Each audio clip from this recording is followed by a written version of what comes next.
Hey everyone, in this tutorial I'll show you how to share an Appsmith app.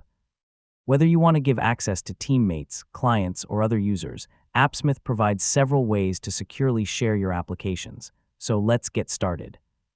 First, sign into your Appsmith account and open the app you want to share. Once the application loads, make sure all your pages, widgets, and data connections are configured the way you want them. If someone later needs additional access or no longer requires it, you can return to the sharing settings and update their permissions at any time. And that's how to share an Appsmith app. By using Appsmith's sharing and permission controls, you can collaborate securely while making sure the right people have the right level of access. Thanks for watching, and I'll see you in the next tutorial.